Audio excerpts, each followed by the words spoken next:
Happy morning, my dear students. Welcome back to our social science class in 8th standard.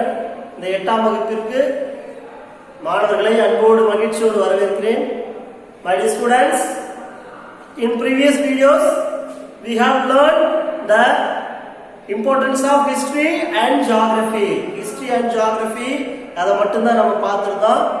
These videos we are going to learn the importance of civics. குடிமைகளை பத்தி பார்க்கலாம். In first lessonல இருக்கக்கூடிய topics and importance பத்தி தெரிஞ்சுக்கணும். And before, dear students, India as a biggest country. India மிகப்பெரிய நாடு. எதுல sir? In a democratic. India has the largest democratic country in the world. India மிகப்பெரிய மக்களாட்சி நாடா இருக்குது. Okay, good. India has the two types of government. அதுவும் இந்திய அரசாங்கம் இரண்டு வகையான அரசாங்க அமைப்பு முறைகளை கையாளுகிறது. One is the central government and state government. Tamil Nadu as a state. Tamil Nadu ஒரு மாநிலம். Like Punjab a state.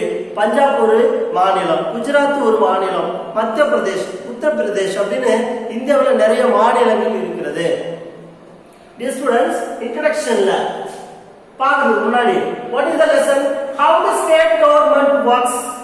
ஒரு மாநில அரசு எவ்வாறு செயல்படுகிறது அப்படின்றத பார்க்கணும். சொன்னேன் இல்லையா, நிறைய மாநிலங்கள் இந்தியாவில் இருக்குதுன்னு. தமிழ்நாடு ஒரு மாநிலம். அந்த தமிழ்நாடு மாநிலம் எவ்வாறு செயல்படுகிறது அப்படின்றத பார்க்கணும். How the state government works? மாநில அரசு எவ்வாறு செயல்படுகிறது? First introduction. There are two set of government. India has the two set of government in our country, the central government and the state government. The central government and the state government. மத்திய அரசாங்கம், மாநில அரசாங்கம் ரெண்டு விதமான அரசாங்கங்களை கொண்டுள்ளது India. Next, there are 29 state government in our country. இந்தியாவில் அப்ப மொத்தம் எத்தனை மாநிலங்கள் இருக்கிறது? 29 மாநிலங்கள் இருக்குது. There are 29 state government in our country. 29 மாநிலங்கள் இருக்கிறது. Every state, ஒவ்வொரு மாநிலத்திற்கும் as a government to run its own administration, அதன் சொந்த நிர்வாக முறையை கொண்டு கையாளுகிறது. Every state has a government. ஒவ்வொரு மாநிலமும் அல்லது ஒவ்வொரு மாநில அரசாங்கமும் அதனுடைய சொந்த own to run its own administration, சொந்த நிர்வாக முறையை இங்கு கையாளுகிறது. இதுதான் முக்கியமான பாயிண்ட். ஓகேவா? India has two types of government. One is central government, another state government. State government and 29 states government in our country. Every state has a government to own its own administration. Next, the states are their own executive. இதுல ஒவ்வொரு மாநில அரசாங்கம்னு சொன்னோம் இல்லையா, அதுல வந்து பாத்தீங்கன்னா மூன்று விதமான அங்கங்கள் இருக்குது. First executive, second legislative and judiciary. Executive நிர்வாகம், லெஜிஸ்லேட்டிவ் சட்டமன்றம், ஜுடிஷியரி நீதி. இந்த மூணுமே பாத்தீங்கன்னா ஒரு பேசிக்கா இருக்குது. எதுக்கு? எவ்ரி ஸ்டேட்டுக்கு, ஒவ்வொரு மாநிலத்துக்கும் ஒரு பேசிக்கா இருக்கிறது முக்கியமான அங்கங்கள் அப்படின்னு சொல்லுவோம். இதுதான் எக்ஸிகியூட்டிவ்னா நிர்வாகம், லெஜிஸ்லேட்டிவ்னா சட்டமன்றம், ஜுடிஷியரி அப்படின்னு சொன்னா நீதி வழங்குறதுல முக்கியமான அங்கங்கள் இருக்கிறது அப்படின்னு பார்ப்போம். The state executive, இந்த ஃபர்ஸ்ட் சொன்னோம் இல்லையா, state executive. The state executive consists of the government and the council of ministers. அதுல யாரெல்லாம் இருக்காங்க? First governor, second the council of ministers, மந்திரிகள், council மந்திரிகள் அப்படின்னு சொல்லுவோம். இவங்க எல்லாரும் இருக்காங்க. headed by the chief ministers. அங்க இன்னொருத்தர் இருக்கிறார், முக்கியமானவர் யாரு? headed by the chief ministers இருக்காங்க. அது பிறகு he is an integral part of the state legislature. ஒரு சட்டமன்றத்துல, நீதியில, நிர்வாகத்துல, இந்த மூணு துறைக்கு முக்கியமானது எக்ஸிகியூட்டிவ். அதுல இருக்கக்கூடிய ஒரு அங்கமா செயல்படுறது யாரு? This government கவர்னர் ஒரு முக்கியமான அங்கமாக செயல்படுறாரு. எதுல? எக்ஸிகியூட்டிவ்ல, நிர்வாகத்துறையில. டியர் ஸ்டூடண்ட்ஸ், மறுபடியும் நான் ரிப்ளை பண்றேன், புரிஞ்சுங்க. The state executive consists of the governor. முதல்ல எக்ஸிகியூட்டிவ் சொன்னேன் இல்லையா? இந்த எக்ஸிகியூட்டிவ்ல ஃபர்ஸ்ட் கவர்னர் இருக்காரு, அதுக்கு பிறகு கவுன்சில் ஆஃப் மினிஸ்டர்ஸ் இருக்காங்க. இவங்கெல்லாம் ஹெட்டா இருக்கிறது யாரு? the chief ministers இருக்காரு, கவுன்சில் மினிஸ்டர்ஸ் ஹெட்டா இருக்காரு. ஓகேவா? இவங்க எல்லாருக்கும் ஹெட் யாரு அப்படின்னு சொன்னா இந்த கவர்னர் தான் முக்கியமா ஹெட்டா இருக்காரு. அந்த கவர்னருக்கு இன்னொரு position, he is an integral part of the state legislature. State legislature பாருங்க, இதுல முக்கியமா ஒரு அங்கமாக இவர் செயல்படுறாரு அப்படின்னு சொல்றாங்க. இதுதான் அவருடைய பொசிஷன். ஓகேவா? அடுத்தது ஸ்டேட் எக்ஸிகியூட்டிவ். ஃபர்ஸ்ட் நம்ம எக்ஸிகியூட்டிவ் பார்ப்போம். இத டீப்பா நம்ம பார்க்க வேண்டியது இருக்குது. அதுக்கு பிறகு லெஜிஸ்லேஷன் பார்க்க வேண்டியது இருக்கு, ஜுடிஷியரி அப்படின்னு நிறைய டாபிக்ஸ் எல்லாம் போயிட்டே இருக்கும். ஃபர்ஸ்ட் நம்ம ஸ்டேட் எக்ஸிகியூட்டிவ் பார்ப்போம். இந்த ஸ்டேட் எக்ஸிகியூட்டிவ் அதுல யாரு ஃபர்ஸ்ட்? the governor. கவர்னருடைய பொசிஷன் என்ன அப்படின்றத பார்க்கணும். The constitutional provides for the post of the governor. அவருடைய போஸ்ட், அவருடைய இடத்தை எப்படி சொல்லுது இந்திய அரசு? குறிப்பா head of a state in India, head of a state in India. எதுல? the state executive-ல, state executive-ல head of the state-ஆ இருப்பாரு, மாநிலத்தின் தலைவராக செயல்படுறாரு. யாரு? கவர்னர். இதுக்கு ப்ரொவைட் பண்றது இது இந்திய அரசு சட்டம். இந்திய அரசு சட்டம் அந்த கவர்னர் மாநிலத்தின் ஒரு தலைவராக செயல்படுவார் அப்படின்றத நமக்கு வரையறையா சொல்லுது. அடுத்து second point, the governor appointed. அவர் யாரால் பதவியில் அமர்த்தப்படுகிறார்? by the president. by the president of India. இந்தியாவோட பிரசிடென்ட் இருக்காரு இல்லையா? எஸ், குடியரசுத் தலைவர் அப்படின்னு சொல்லுவாங்க. பிரசிடென்ட் ஆஃப் இந்தியாவில தான் அவரு அப்பாயின்மெண்ட் பண்றாரு, பதவியில பணியமர்த்தப்படுறாரு governor. He is an constitutional head of a state. constitutional head of a state, மாநிலத்தின் தலைவராக இருப்பாரு. constitutional head of a state, மாநிலத்தின் தலைவராக இருக்கிறாரு. The governor is appointed. The governor is appointed for a term of 5 years. அவருடைய பதவி காலம் 5 ஆண்டுகள். இந்த 5 ஆண்டுகள் அவர் பதவியில் இருப்பாரு. But ஆனா before the expiry, அந்த பதவி காலம் முடியறதுக்கு முன்பே கூட of his full term அல்லது 5 வருடம் முடியறதுக்குள்ள என்ன, the president can, அந்த பிரசிடென்ட் அப்பாயின்மெண்ட் பண்ணாரு இல்லையா, அவர் என்ன பண்ணலாம்? President can dismiss him from the office. அவருடைய பதவியை அந்த இடத்துல இருந்து ராஜினாமா செய்து வேற ஒரு மாநிலத்திற்கு அனுப்பலாம், என்ன வேணாலும் செய்யலாம். அதாவது அவரை பதவியிலிருந்து நீக்குவது, அதே பதவியில் நீடிக்க செய்வது, இதெல்லாம் யாருடைய முக்கியமான வேலையா இருக்குது? பிரசிடென்ட் தான். அவர் தான் முடிவெடுக்கணும். ஓகேவா? the governor may also resign on his own interest. அவருடைய சொந்த விருப்பத்தின் பேர்ல கூட அவருடைய பதவியை அவர் என்ன செய்ய முடியும்? ராஜினாமா செய்ய முடியும். இதுதான் முக்கியமான பாயிண்ட். எஸ் ஸ்டூடண்ட்ஸ், மறுபடியும் எக்ஸ்பிளைன் பண்றேன். how the state government works. மாநில அரசு எவ்வாறு செயல்படுகிறது? இந்த மாநில அரசு எவ்வாறு செயல்படுகிறது? இந்தியா introductionல there are two set of government in our country, central government and state government. Central government and state government. There are 29 states government in our country. 29 மாநிலங்கள் இருக்கிறது. Every state has a government to run its own administration.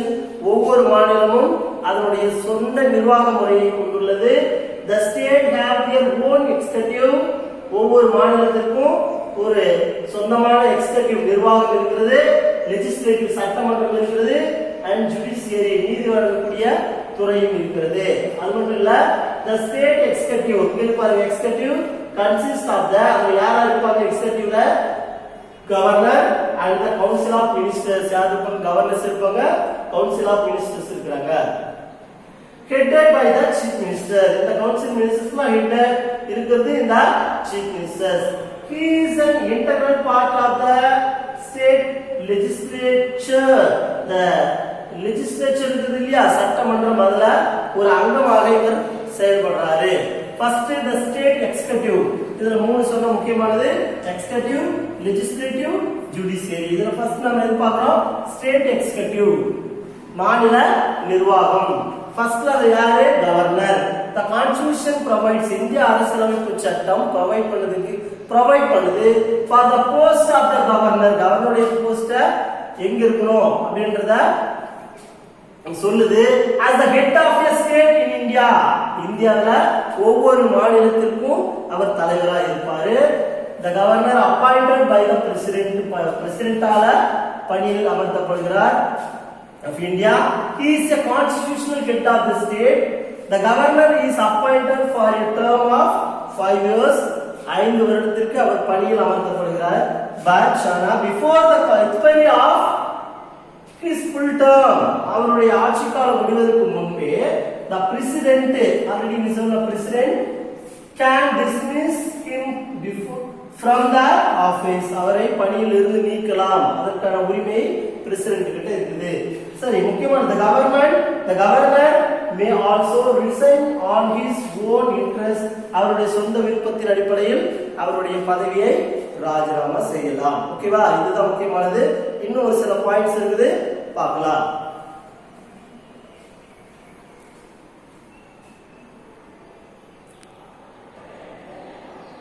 Students, அடுத்தது state எக்ஸிகியூட்டிவ்ல இம்பார்ட்டன்டான point his termன்றது யாரு?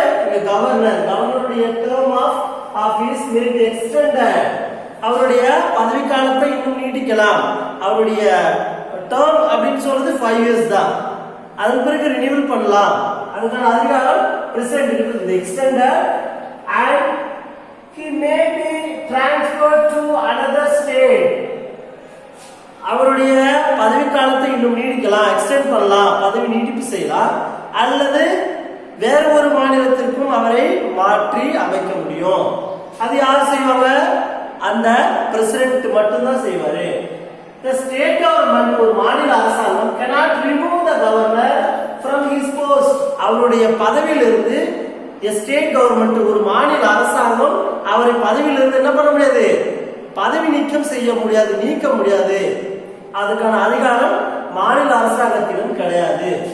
To be the governor, கவர்னரா இருக்கணும் அப்படின்னு சொன்னா a person must be a citizen of India. important topics are important point note பண்ணிங்க. To be the governor, ஒரு ஆளுநரா இருக்கணும்னு சொன்னா a person must be a citizen of India. first citizen of India, இந்தியாவின் குடிமகனாக அவர் இருக்கணும். and should have completed 35 years of age. அவருக்கு குறைந்தபட்சம் 35 வயதாவது இருக்கணும். அந்த 35 வயது இருக்கிறவங்க தான் கவர்னரா இருக்கிறதுக்கான முக்கிய தகுதி. அதோட முக்கியமான தகுதி சிட்டிசன் ஆஃப் இந்தியாவா இருக்கணும், இந்திய குடிமகனா இருக்கணும். he cannot be a member of parliament or state legislature. சட்ட மாநிலத்தில் இருக்கக்கூடிய சட்டமன்றங்களிலோ அல்லது இந்தியாவில் இருக்கக்கூடிய பாராளுமன்றத்திலோ அவர் மெம்பரா, அதாவது என்ன, உறுப்பினரா இருந்திருக்க கூடாது. அப்படி இல்லாதவங்க தான் என்ன பண்ணுவாங்க? இந்த கவர்னரா சூஸ் பண்ணுவாங்க. he should not hold any office of profit. அவர் எந்த விதமான அரசு வேலைகளிலும் பணியில் இருக்கக்கூடாது. அதுதான் ப்ராஃபிட், முக்கியமானது. ஆபீஸ் ஆஃப் ப்ராஃபிட், எந்த அலுவலக வேலையும் செய்யக்கூடாது, செய்திருக்க கூடாது. while appointing the governor, அவர் பதவியில் அமர்த்தும் பொழுது the president acts as per the advice of the union cabinet. Union கேபினட்ல சில மெம்பர்ஸ் இருக்கிறாங்க, அவருடைய அட்வைஸ், அறிவுரையின்படி தான் ஒரு கவர்னரை பிரசிடென்ட் சூஸ் பண்றாரு அப்படின்றத புரிஞ்சுக்கணும். Next, the state government is also consulted when the appointment is to be made. அவர் அப்பாயின்மெண்ட் பண்றதுக்கு முன்னாடி ஒரு மாநில அரசாங்கமும் அவர்கள் கூட என்ன பண்ணலாம்? சில கலந்துரையாடல்களை ஏற்படுத்திக்கலாம். யார் பதவிக்கு வர போறாங்க, அவங்களுடைய குவாலிஃபிகேஷன், யார் என்னென்ன டீடைல் பத்தி தெரிஞ்சுக்கலாம். a person is not appointed governor in his own state. ஒரு கவர்னர் சொந்த மாநிலத்திலேயே பணியில் அமர்த்தப்பட மாட்டாது, பணியில் அமர்த்தக்கூடாது. அவரு இப்ப தமிழ்நாட்டை சார்ந்தவராக இருந்தா அவர் வேற ஒரு மாநிலத்துக்கு கவர்னரா இருக்க முடியும். வேற ஒரு மாநிலத்தில் ஒர்க் பண்ணவங்க தமிழ்நாட்டில் கவர்னரா இருக்கலாம். A person is not appointed governor in his own state. சொந்த மாநிலத்திலேயே அவர் கவர்னரா இருக்கக்கூடாது என்பதையும் இந்திய அரசியலமைப்பு சட்டம் நமக்கு சொல்கிறது. Dear students, மறுபடியும் நான் ரீகால் பண்றேன், நோட் பண்ணிக்கங்க. His term of office may be extended and he may be transferred to another state. அவருடைய பதவியை நீட்டிப்பு செய்யலாம் அல்லது வேற ஒரு மாநிலத்துக்கு மாற்ற முடியும். The state government cannot remove the governor from his post. அவருடைய பதவியை மாநில அரசாங்கம் நீக்க முடியாது. To be the governor, கவர்னரா இருக்கணும்னா a person should be a citizen of India and should have completed 35 years of age. இந்திய குடிமகனா இருக்கணும், அடுத்தது 35 வயது நிரம்பிய ஒருத்தரா இருக்கணும். He cannot be a member of parliament or the state legislature. ஒரு சட்டமன்றத்திலோ அல்லது பாராளுமன்றத்திலோ உறுப்பினரா இருக்க கூடாது. He should not hold any office of profit. அரசு அலுவலராக இருக்க கூடாது. While appointing the governor, the president acts as per the advice of the union cabinet. Union கேபினட்ல இருக்கக்கூடிய மெம்பர்ஸ் டிஸ்கஸ் பண்ணிட்டு தான் அந்த பிரசிடென்ட் கவர்னரை அப்பாயின்மெண்ட் பண்ணணும். The state government is also consulted when the appointment is to be made. Appointment அவர் பண்றதுக்கு முன்னாடி மாநில அரசாங்கமும் என்ன பண்ண முடியும்? கன்சல்ட் பண்ணலாம், கலந்துரையாடலாம். The person is not appointed governor in his own state. அவர் சொந்த மாநிலத்திலேயே பணியில் அமர்த்தக்கூடாது. இதுதான் இந்திய அரசியலமைப்பு சட்டம் சொல்லிருக்கக்கூடிய the importance of the governor. ஓகேவா?